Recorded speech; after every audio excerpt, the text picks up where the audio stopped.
الحمد لله نحمده ونستعينه ونستغفره ونستهديه ونؤمن به ونتوب إليه ونتوكل عليه ونعوذ بالله من شرور أنفسنا ومن سيئات أعمالنا من يهده الله فلا مضل له ومن يضلل فلا هادي له ونشهد أن لا إله إلا الله وحده لا شريك له ونشهد أن سيدنا ونبينا ومولانا محمدا عبده ورسوله صلى الله عليه وعلى آله وأصحابه وبارك وسلم تسليما كثيرا أما بعد أعوذ بالله من الشيطان الرجيم بسم الله الرحمن الرحيم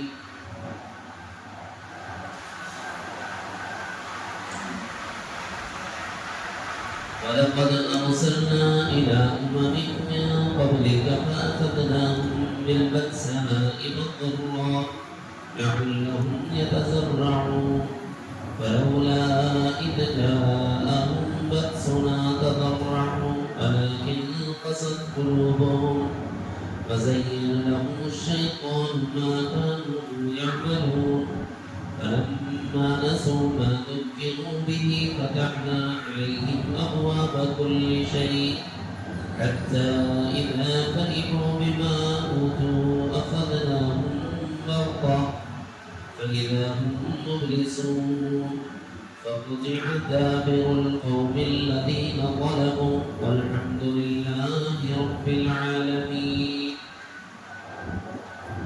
صدق الله العظيم. برادران اسلام اور دختران ملت،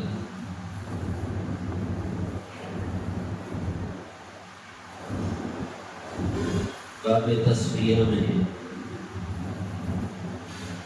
اقسام قلوب کا تذکرہ چل رہا ہے. معلق بالدنیا ایک قسم ہے قلب، معلق بالآخرہ ایک قسم ہے قلب، معلق بالمولا ایک قسم ہے قلب. یہ تین قسموں میں سے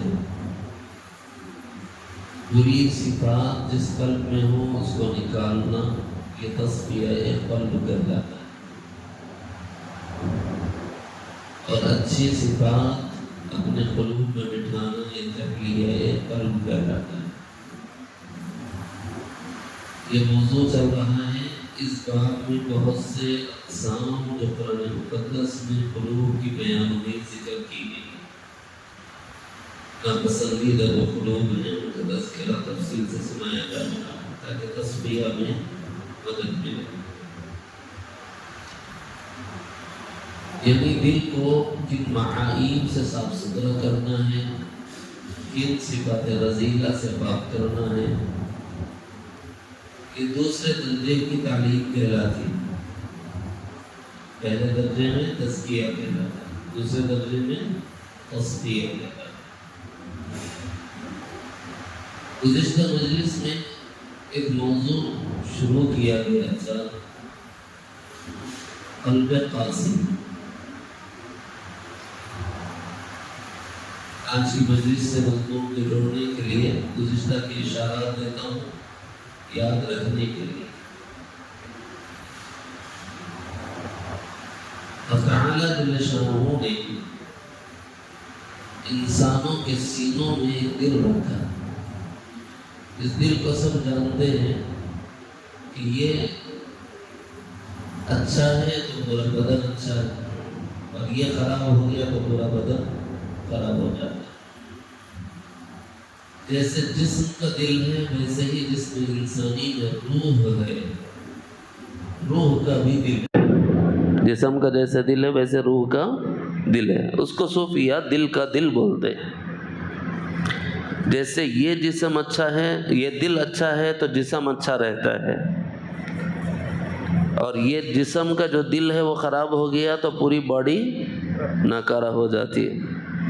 حدیث شریف میں نبی رحمت سرور دو عالم جناب محمد الرسول اللہ صلی اللہ علیہ وسلم نے اس کی بابت ارشاد فرمایا، ان فی الانسان لمضغہ اذا صلحت صلح الجسد كله واذا فسدت فسد الجسد كله الا وهي القلب۔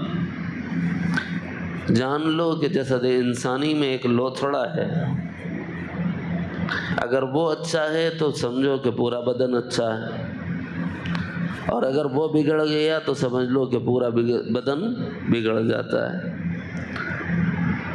میدان روحانیت میں حضرات صوفیہ اسی روایت کو اخذ کر کے بیان فرماتے ہیں کہ جیسے جسم کی بقا اور سلامتی کے لیے دل کا اچھا رہنا ضروری ہے، ویسے ہی روح کی بقا اور اس کی سلامتی کے لیے روح کے دل کا اچھا ہونا ضروری ہے۔ وہ بھی اچھا ہوتا ہے اور وہ بھی خراب ہوتا ہے۔ اور دوسرے لفظوں میں عام معنوں میں اس کو مرکز صفات بولتے ہیں۔ مرکز صفات، یہ دل کیا کرتا ہے؟ بلڈ لیتا ہے، بلڈ چھوڑتا ہے، وہ صفات لیتا ہے، صفات چھوڑتا ہے۔ صفات چھوڑا تو تصفیہ، صفات لیا تو تحلیہ۔ سمجھ رہے؟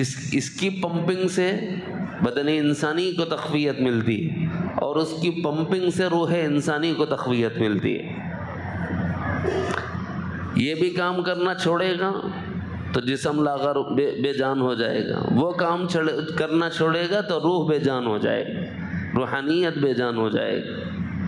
اس لیے میرے دوست محنت کی ضرورت پڑتی ہے۔ حضرات صوفیہ اسی روایت سے استدلال کرتے ہوئے کہتے ہیں دل کا جو دل ہے نا، اس کا کام ہے اچھی صفات کو لینا اور بری صفات کو باہر پھینک دینا۔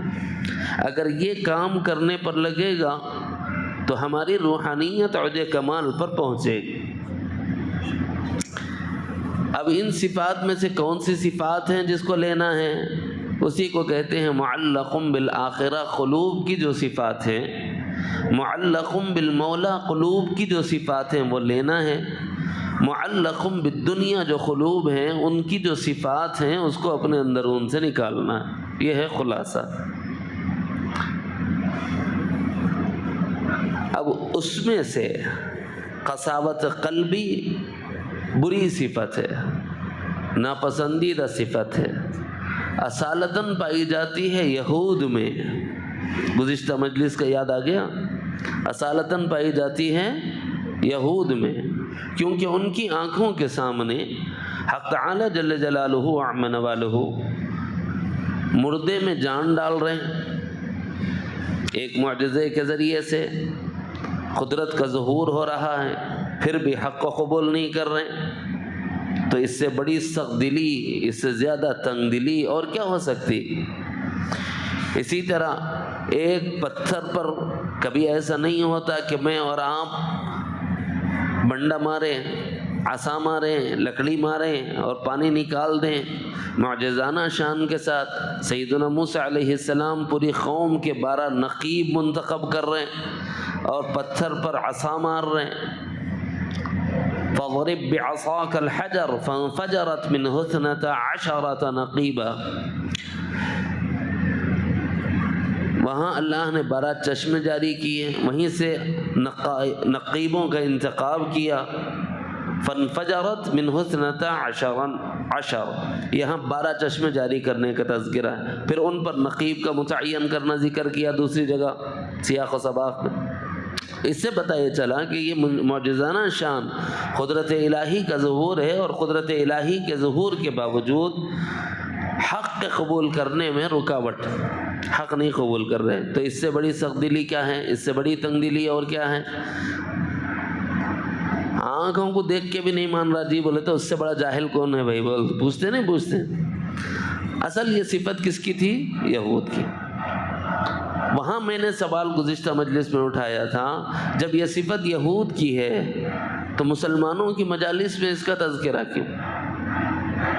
تو یہ بات یاد رکھنے کی، یہ ہمارے سبق کا حصہ ہے۔ بھائی یہ صرف ایسا نہیں ہوتا کہ یہود کے پاس ہو، یہ بات تو مسلمانوں کے پاس بھی پائی جاتی ہے کہ ان کے قلوب بھی حق کو قبول نہیں کرتے۔ دلیلیں کتنی دوں آپ کو؟ حق بات بہت سی قرق عادت چیزوں کے دیکھنے کے باوجود قبول نہیں کرتے۔ مثلا نماز کی تلقین کی جاتی ہے، بے نمازیوں کا انجام ذکر کیا جاتا ہے، سوشل میڈیا کے ذریعے سے بہت سے بے نمازیوں کے حالات اور کوائف سامنے آتے ہیں، لیکن اس کے باوجود ترک نماز کا جو گناہ ہے وہ ہم سے نہیں چھوٹ رہا۔ تو یہ دل کی سختی نہیں ہے تو اور کیا ہے؟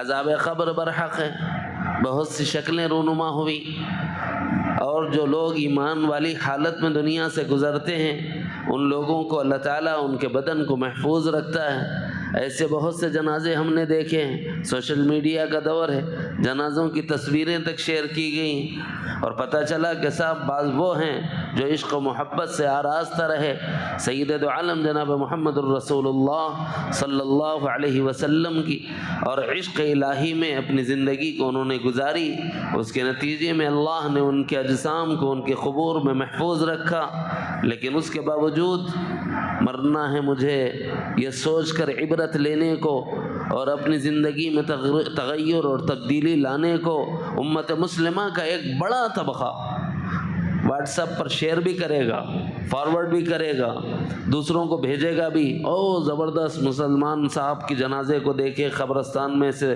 میت نکلی، صحیح سالم ہے، اشعار بھی لکھے گا، محمد کے غلاموں کا کفن میلا نہیں ہوتا، فارورڈ بھی کر رہا ہے، لیکن اسی محمد کی غلامی میں آنے کی دعوت کو قبول نہیں کر رہا۔ تو اب یہ بتاؤ کہ یہ حق کو قبول کر رہا ہے کہ دل کی سختی ہے؟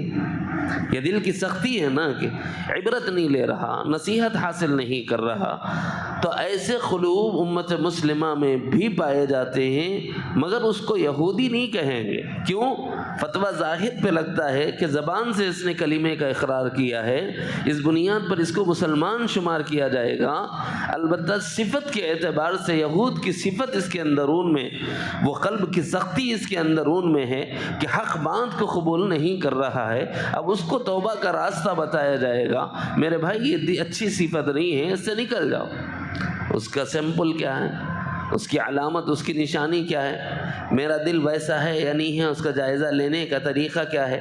گزشتہ مجلس کے ایک حصے میں عرض کیا تھا کہ ایک صاحب آئے اور کہنے لگے صاحب میں بہت زبردست آدمی ہوں۔ بولے کیا؟ وہ تو باپ کے جنازے پہ نہیں رویا۔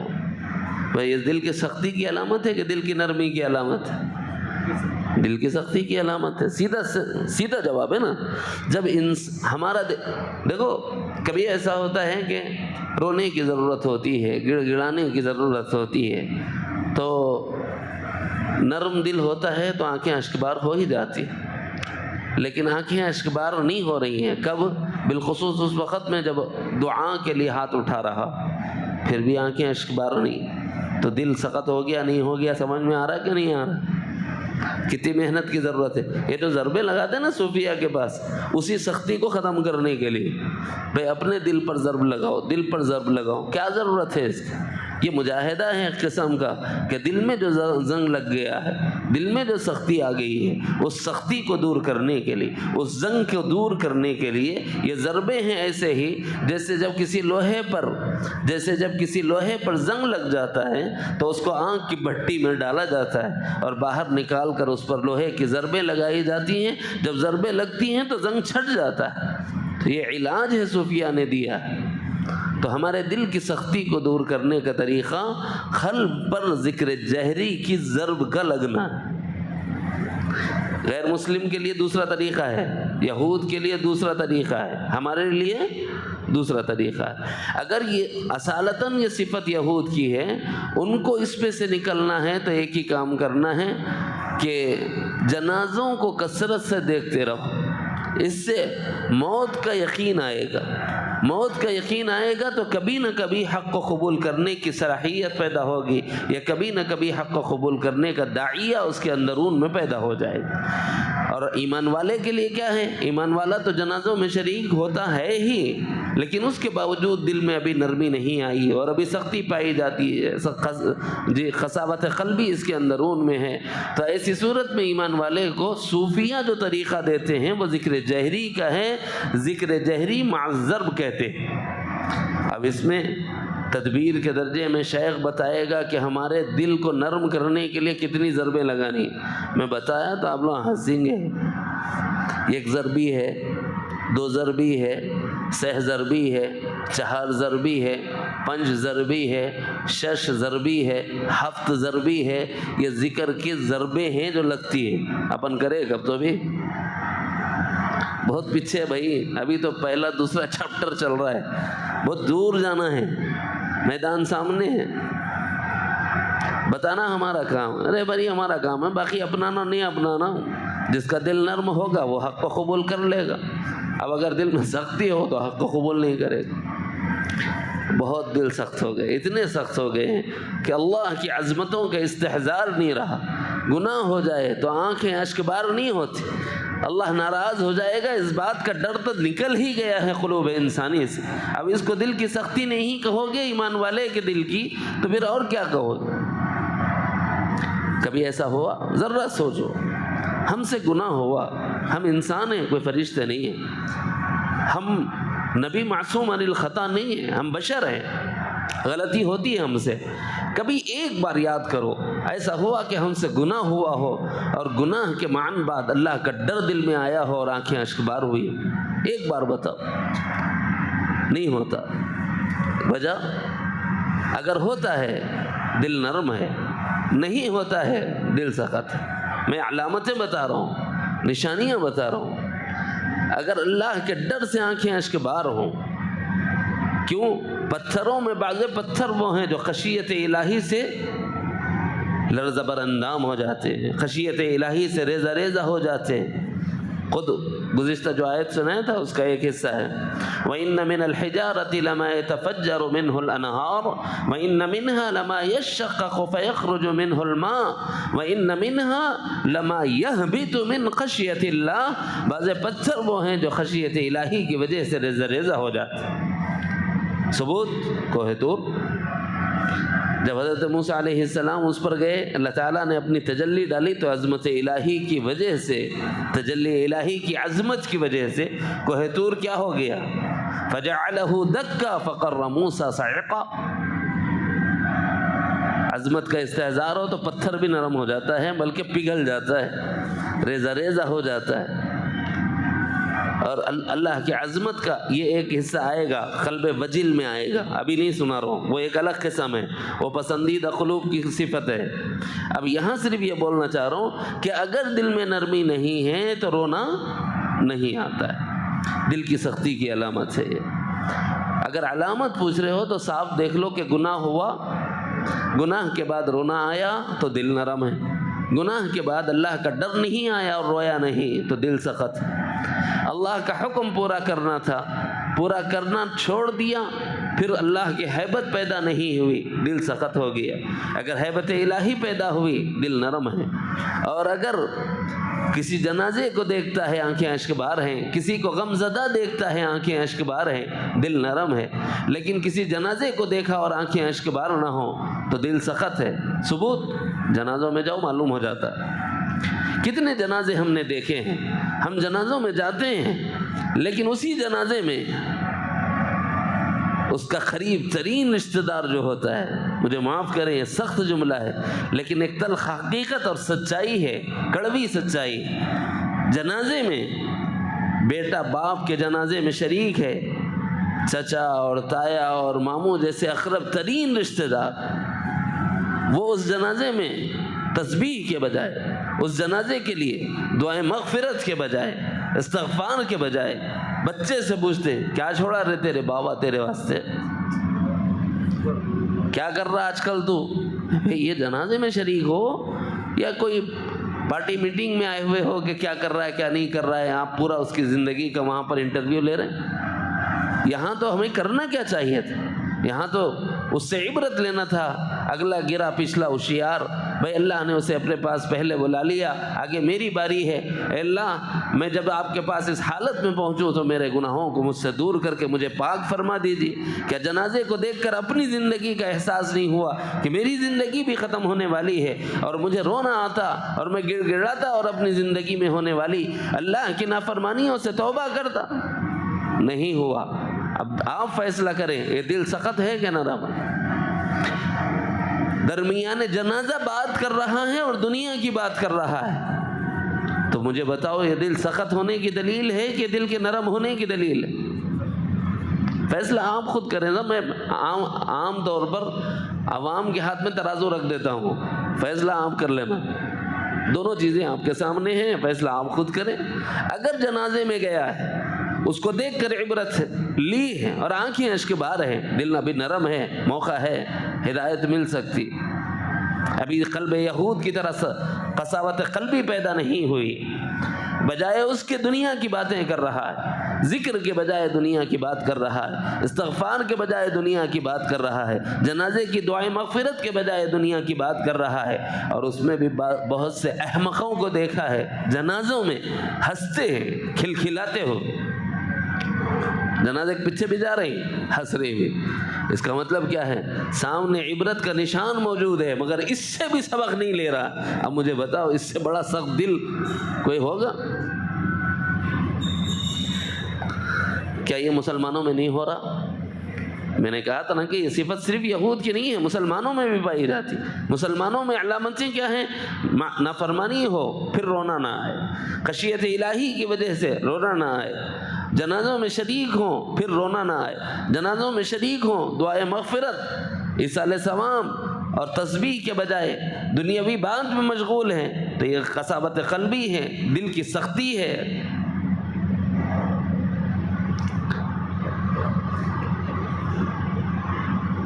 اللہ کے جو بندے ہوتے ہیں ان کا حال تو یہ ہوتا ہے، قلب وجل میں آئے گا جب اللہ کا تذکرہ کیا جاتا ہے تو ذکر الہی کی وجہ سے ان کے قلوب نرم ہو جاتے ہیں،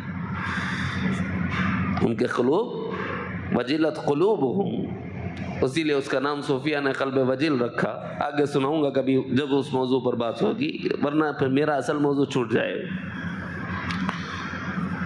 چونکہ یہ صفت ہمارے اندرون میں پائی جاتی ہے، اور جو دل ہے اس کو کیا بولتے ہیں؟ مرکز صفات. یہ صفات کا مکان ہے، اس میں اچھی صفات آتی ہیں، بری صفات بھی آتی ہیں. ہمارا کام کیا ہے؟ دل کو رائٹ پمپنگ پر ڈالنا. رائٹ پمپنگ کیا ہے اس کی؟ بری صفات کو نکال کے باہر کر دینا اور اچھی صفات کو اندر اتار لینا. یہ سیدھی پمپنگ ہے. نکالنے کو تصفیہ بولتے ہیں، ڈالنے کو تحلیہ بولتے ہیں.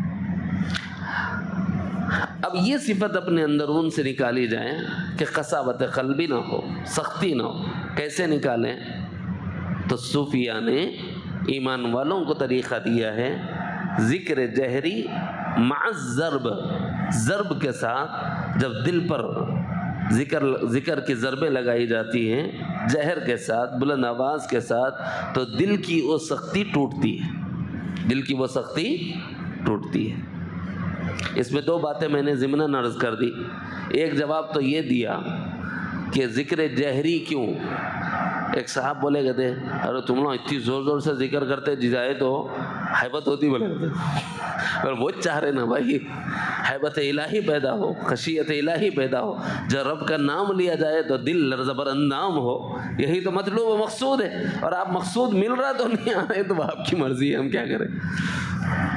ایک جواب تو یہ دیا کہ ذکر جہری کیوں ہوتا ہے، اور دوسرا جواب یہ ہے کہ بھائی تدبیر کیا ہے کہ ہم اپنے دل کو کیسے نرم کریں، قساوت قلبی سے نکالنے، دل کی سختی سے نکالنے کی تدبیر کیا کریں. تو صوفیہ نے یہ طریقہ بتایا. اور بھی طریقے ہیں، اس وقت دو طریقے ذہن میں رکھیں، جنازوں میں شرکت اور ذکر جہری مع الضرب. اللہ تعالیٰ کی معیت یہ مقصد سلوک ہے. گزشتہ مجلس کا ایک حصہ 5 باتیں بطور صفات اور رفاعی سلسلے کی تعلیمات کا خلاصے کے طور پر آپ کو سنائیے. لَئِنْ أَقَمْتُمُ الصَّلَاةَ وَآتَيْتُمُ الزَّكَاةَ وَآمَنْتُمْ بِرُسُلِي وَعَزَّرْتُمُوهُمْ وَأَقْرَضْتُمُ اللَّهَ قَرْضًا حَسَنًا. یہ 5 صفات اچھی ہیں. اگر اللہ کی معیت چاہتے ہو سلوک میں تو یہ 5 صفات سے اپنے قلب کو آراستہ کرنا، یہ تحلیہ ہے اس درجے کا، یہ اس درجے کا تحلیہ ہے. اور تصفیہ کیا ہونا چاہیے؟ یہ چیز پیدا ہوتی ہے بد عہد شکنی کی وجہ سے، یہ صفت کیوں پیدا ہوتی ہے؟ دل کی سختی کیوں پیدا ہوتی ہے؟ عہد شکنی کی وجہ سے، کیونکہ اس کے شروع میں جو بات ہے وَلَقَدْ أَخَذَ اللَّهُ مِيثَاقَ بَنِي إِسْرَائِيل، ٹھیک ہے، اللہ تعالیٰ نے بنی اسرائیل سے میثاق لیا تھا۔ آگے کیا فرماتے ہیں؟ فَبِمَا نَقْضِهِمْ مِيثَاقَهُمْ، جب ان لوگوں نے اپنے میثاق کو، اپنے وعدے کو پورا نہیں کیا۔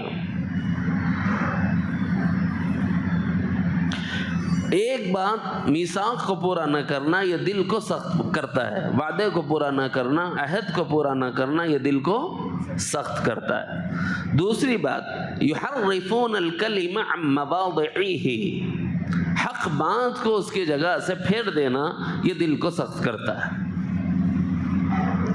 اس کی بہت تفصیل ہے، اگر میں وہ شروع کرانا تو بہت لمبا مضمون ہو جائے گا، خلاصے میں سناتا ہوں مختصر کر کے، ساتھ ساتھ ہے میرے، حاضر رہیں گے تو سمجھیں گے۔ دیکھو بھائی، ایک ہے اللہ کا کلام، اس کلام کو من و عن بتانا، یہ موضع اور محل پر رکھنا ہے، اور اس کلام میں تبدیلی کر دینا یحرفون الکلم عن مواضعہ میں داخل ہے۔ نہیں سمجھ میں آیا؟ موٹا کر دیتا ہوں۔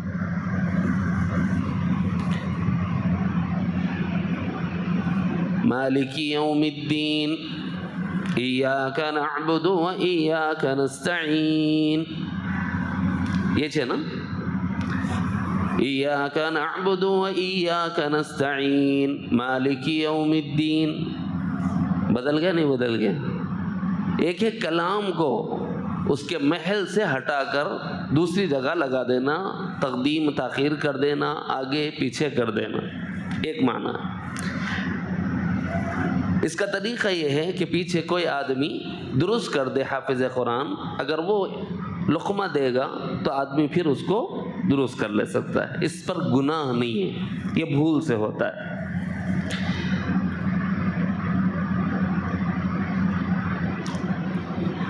بہت اچھی بات سمجھانے لگا ہوں۔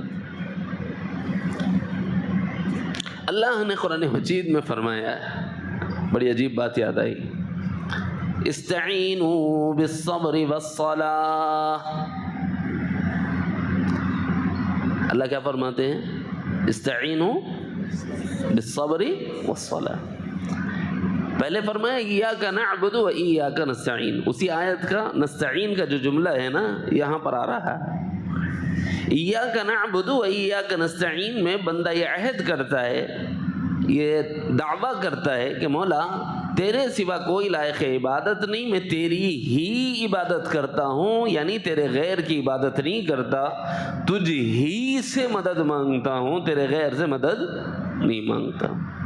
ایاک نعبد و ایاک نستعین، یہ ریپیٹڈ ہر نماز کی ہر رکعت میں پڑھتے ہی رہنا ہے۔ ہم انفرادی پڑھیں گے تو پڑھتے رہنا، اجتماعی پڑھیں گے تو قرات خلف الامام کے معاملے میں سکوت ہے، لیکن سننا تو ہے اور آمین کہنا تو ہے۔ امام کا پڑھنا ہمارا پڑھنا ہے، تو وہاں ہم پڑھ ہی رہے ہیں، شکل بدل رہی ہے۔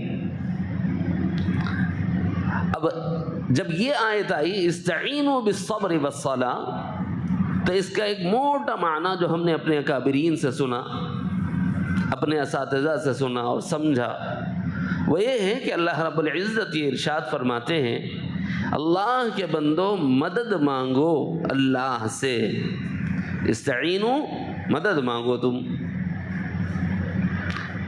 لیکن صفات کے اعتبار سے دو صفات کو اختیار کیے رہو۔ بالصبر، مدد مانگ کر عجلت نہ کرو، والصلاۃ، اور بدنی عبادت سے جڑے رہو، اگر اللہ کی جانب سے کوئی دیری ہو رہی ہے تو تم اللہ کی عبادت میں کوتاہی اور غفلت نہ کرو۔ موٹا مطلب یہی ہے، استعینوا بالصبر والصلاۃ۔ لیکن ببانگ دہل بعض مقررین چیختے اور چلاتے ہیں اور یوں کہتے ہیں، دیکھو بھائی اللہ خود غیر اللہ سے مدد مانگنے کی تعلیم دے رہا ہے۔ کیا بولتے ہیں؟ استعینوا بالصبر، اب اس استعینوا کو جوڑا صبر کے ساتھ۔ اللہ خود ہے مستعان، لیکن خود فرما رہا ہے کہ صبر سے لیو مدد. صبر اللہ ہے کہ غیر اللہ؟ والصلاة، صلاة اللہ ہے کہ غیر اللہ؟ بھئی اللہ تو نہیں ہے، غیر اللہ ہے. جب صبر بھی غیر اللہ، نماز بھی غیر اللہ، اللہ کہہ رہا ہے کہ غیر اللہ سے مدد لو، تو غیر اللہ سے مدد لینا شرک نہیں. اب اس کو کیا بولیں گے؟ یحرفون الکلم عن مواضعہ. بھائی اس نے اللہ کے کلام کے مقصد کو فوت کر دیا. بولیں گے نہیں بولیں گے؟ کس سے مدد لی جائے گی؟ مدد تو لیں گے اللہ سے. یا ایھا الذین آمنوا استعینوا، اے ایمان والو مدد مانگو اللہ سے. مگر مدد مانگنے کے بعد انسان کی فطرت یہ ہے، تعجیل انسان کے اندرون میں پائی جاتی ہے. جیسے مثال کے طور پر کیا مول صاحب رہندے لو، بولے جتنے عالمہ ہیں، حافظہ ہیں، امامہ ہیں، مدرسے والے ہیں، مسجداں والے ہیں، رات دن جلسے کر کو دعائیں کرے، فلسطین میں مدد ہی نہیں اتر رہی. بولو ہمارے مزاج میں کیا ہے؟ یا دعا کرے تو یا قبول ہو جانا. اس کو بولتے ہیں تعجیل. چونکہ فطرت انسانی سے اللہ واقف ہیں، تو حق تعالی جل شانہ نے فرمایا استعینوا بالصبر. ایسا نہ ہو کہ مدد تو مانگی جا رہی ہے اور اللہ کی عنایت سے پہلے ہی بے صبری اور تعجیل کا مظاہرہ کر کے آدمی یہ کہہ اٹھتا ہے کہ بس بھائی بہت منگلے دیکھ لیا، بولے ذکراں کر کے دیکھ لیا، تسبیحاں کر لیا، وظیفے پڑھ لیا، وہ عامل صاحب بولے، وہ عامل صاحب بولے، وہ عالم صاحب بولے، خلی ولی سب جو جھوٹے بتائیں، بولے نہ نماز پڑھتا نہ روزہ رکھتا، تو ایمان سے نکل جائے گا کہ نہیں نکل جائے گا؟ نکلے گا نا بھائی.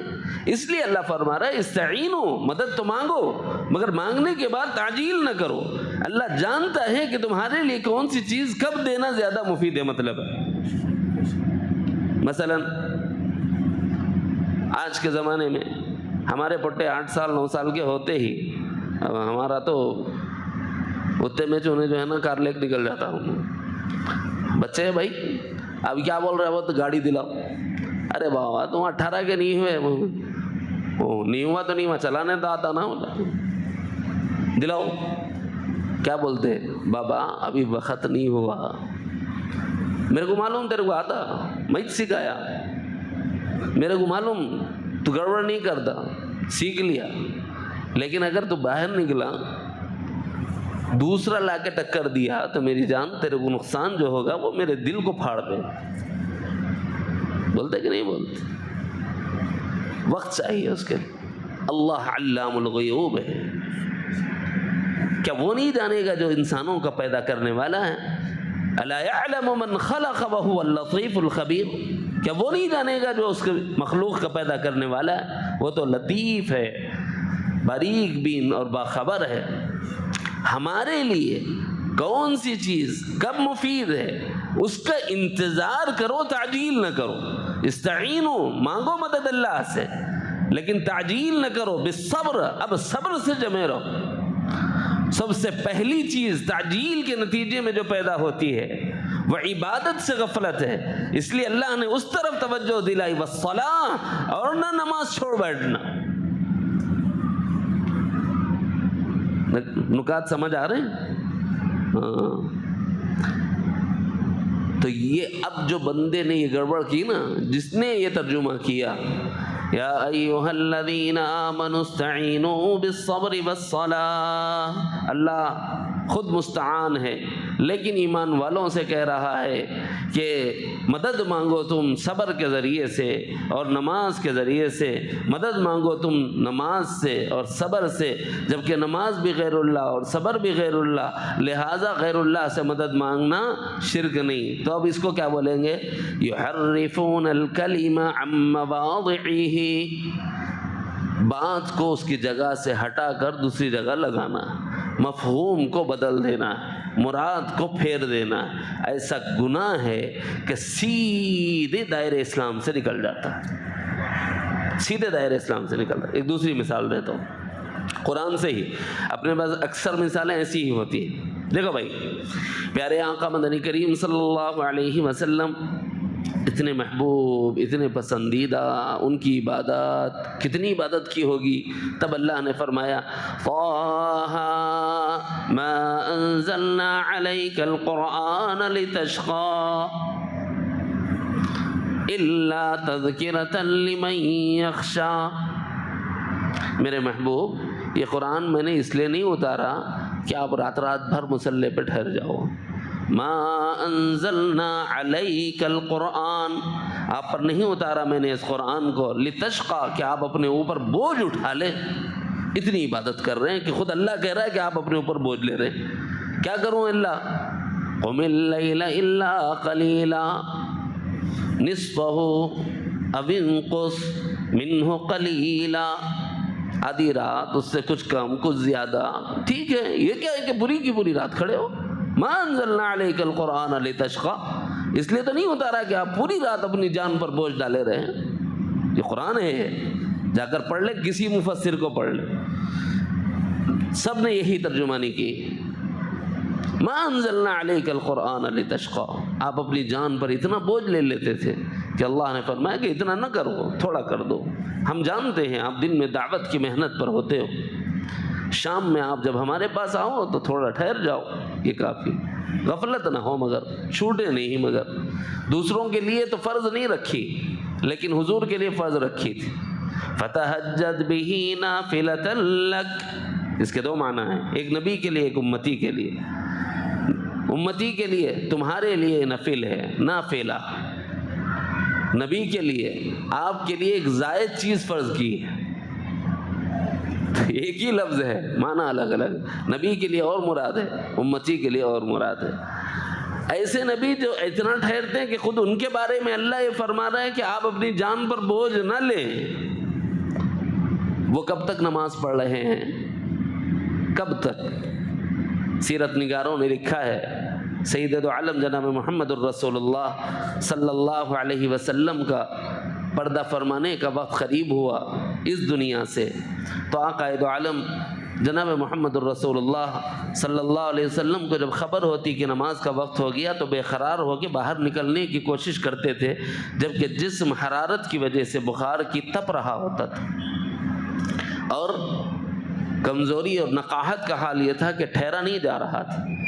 تو سیدنا علی المرتضیٰ رضی اللہ عنہ اور سیدنا حذیفہ رضی اللہ عنہ، ایک قول کے مطابق، ایک روایت میں اور دو نام آئے، کبھی ابن عباس کا تذکرہ بھی ملتا ہے. آقا دو عالم انہیں بلاتے اور ایک کے ہاتھ پر اپنا ایک کے مونڈے پر اپنا دست مبارک اور دوسرے کے مونڈے پر اپنا دست مبارک رکھتے، اور پھر ان کے پیروں کو گھسیٹتے ہوئے مسجد آتے اور نماز نہیں چھوڑتے. وہاں آقا کی نماز آخر وقت تک. کیوں ہے؟ اس لیے ہے کہ نبی کو اللہ نے فرمایا ہے وَاعْبُدْ رَبَّكَ، میرے محبوب اپنے رب کی، اپنے پروردگار و پالنہار کی عبادت و بندگی بجا لائیے. اے اللہ کب تک بجا لاؤں؟ حَتَّى يَأْتِيَكَ الْيَقِينَ، یہاں تک کہ موت نہ آ جائے، یہاں تک کہ آپ اس دنیا سے پردہ نہ کر لیں. عارضی موت جو اس دنیا سے اس دنیا میں منتقل ہونے کے لیے اللہ تعالیٰ نے نظام کے طور پر رکھی ہے، جب تک یہ آپ کو نہ چھو جائے آپ بندگی سے ایک قدم پیچھے نہیں ہٹ سکتے. بعض سلوک کے نام پر دھوکہ دیتے ہیں، چونکہ سلوک کی تعلیمات چل رہی ہیں تو درمیان میں آ گیا سن لو. سلوک کے نام پر دھوکہ دیتے اور قرآن مجید کی اس آیت مبارکہ کی ترجمانی کو یوں پھیر دیتے وَاعْبُدْ رَبَّكَ حَتَّى يَأْتِيَكَ الْيَقِينَ. کیا تم کو قرآن پڑھنے نہیں آتا؟ آتا صاحب، تھوڑا تھوڑا پڑھتا ہوں میں. پڑھو وَاعْبُدْ رَبَّكَ کا کیا مطلب؟ اللہ کی عبادت کرو. حَتَّى يَأْتِيَكَ الْيَقِينَ کا لفظی ترجمہ کرو، یہاں تک کہ تمہیں یقین آ جائے. غلط بول رہا ہوں کیا بھائی؟ وَاعْبُدْ رَبَّكَ حَتَّى يَأْتِيَكَ الْيَقِينَ، یہاں تک کہ تمہیں یقین آ جائے. اتنے سالوں کے اب تک تیرے کو یقین نہیں آیا رے؟ یہ دھوکہ ہے، شیطان کا دھوکہ. آگے میں بتاؤں گا کیونکہ یہ میری موضوع کا حصہ ہے. یہ شیطان کا کیا ہے؟ دھوکہ ہے، مذلت قدم ہے۔ وہ جو امام الانبیاء ہے، سید الاولین والآخرین ہے، امام المرسلین ہے، رحمت للعالمین، خاتم النبیین ہے، ان کے لیے تو اللہ فرما رہا ہے وَاعْبُدْ رَبَّكَ حَتَّى يَأْتِيَكَ الْيَقِينُ، اور وہ اس کی مراد لیتے ہیں کہ اس دار فانی سے رخصتی تک مجھے اللہ کی بندگی بجا لانا ہے۔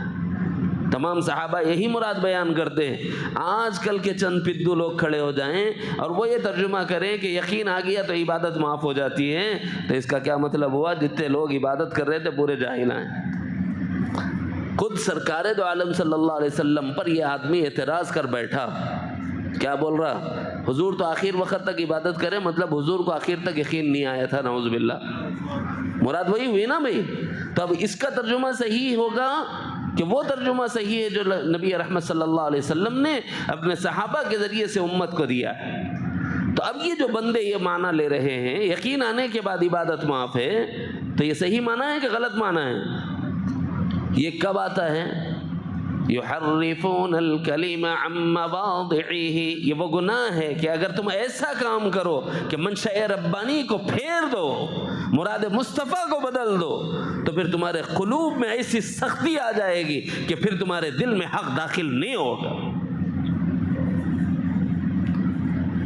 یہ ہے قسد قلوبکم۔ یہ کیوں سختی کیوں آتی ہے وہ بتا رہا تھا۔